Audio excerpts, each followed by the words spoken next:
ধর্ষণের পর খুন, খুনের পর ধর্ষণ। ও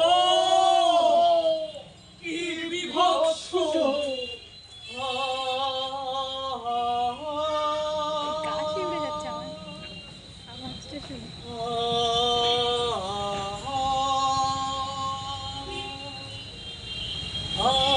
বিভৎস লাশ,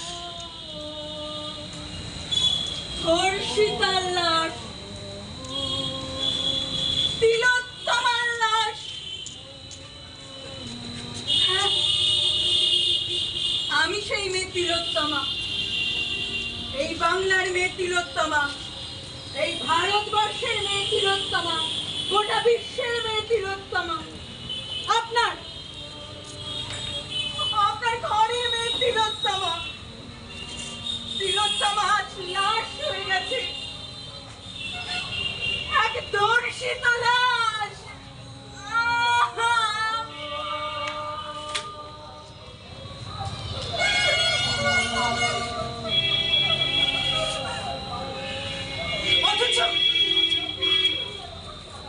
অথচ এমন তো কথা ছিল না যে আমি শপথ করেছিলাম মানুষকে বাঁচানোর জন্য, পেশা করেছিলাম চিকিৎসাকে। টানা 36টা ঘন্টা, হ্যাঁ, টানা 36টা ঘন্টা বিশ্রামহীন সেবা করে গেছি আপনাদের প্রিয় মানুষকে বাঁচানোর জন্য। কিন্তু সেই ক্লান্ত শ্রান্ত আমি যখন নিজের এই শরীরটাকে আর টানতে পারছিলাম না, অসহায়ের মতো একটু প্রশান্তি আসায় নিজের শরীরটাকে নিয়ে দিয়েছিলাম আমার নিজের সেকেন্ড হোম, ওই আর্চিকরের হাসপাতালের বিছানায়। ঠিক তখনই, হ্যাঁ, ঠিক তখনই ওই বিকৃত জানোয়ার গুলো ঝাঁপিয়ে পড়ে নির্যাতন করে আমায়।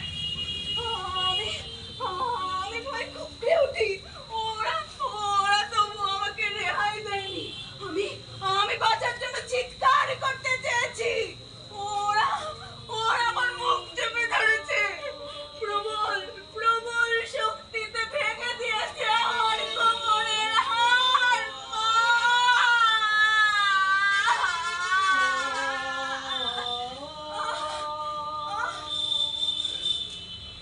অসংখ্য ধর্ষণ করে আমায়।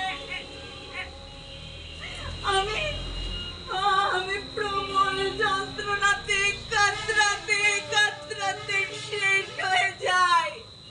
শরীরে এঁকে দেয় অসংখ্য ক্ষত চিহ্ন।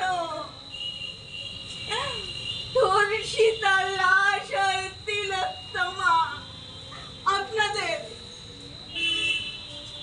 আপনাদের ঘরের মেয়ে তিলোত্তমা, ধর্ষিতা লাশ তিলোত্তমা।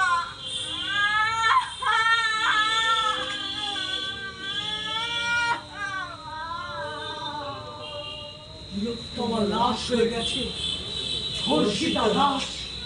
তিলোত্তমা লাশ হয়ে গেছে, ধর্ষিতা লাশ। তিলোত্তমা লাশ হয়ে গেছে, ধর্ষিতা লাশ। একটা মেয়ে লাশ হয়েছে, একটা মেয়ে। এইটা তো হয়েছে নাকি শুনি? কত মেয়ে তো এমন লাশ হয়ে যায় প্রতিদিন ওই রাতের অন্ধকারে।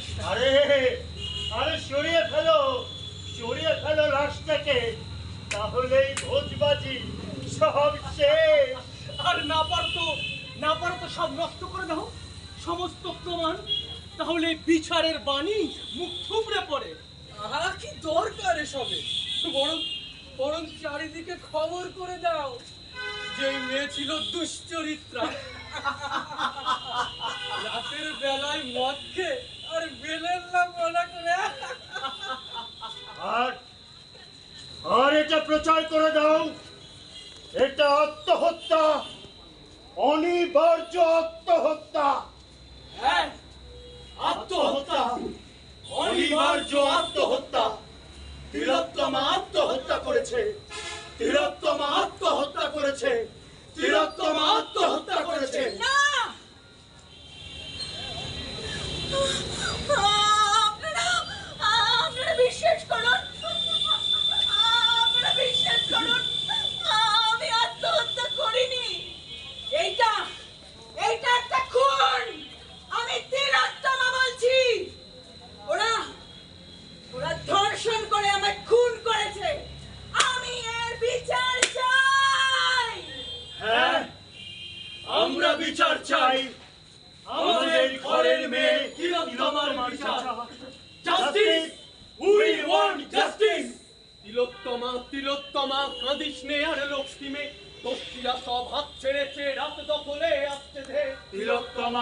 তিলোত্তমা কাঁদিস নে আর রক্ষী নে, দোষীরা সব হাত ছেড়েছে, রাত দখলে আসছে রে। ধর্ষক আর খুনিরা যত খুঁজে এবার করবো তোকে, তাকিয়ে দেখো তিলোত্তমা কারাবৃত্ত নেমেছে পথে। ধর্ষক আর খুনিরা যত খুঁজে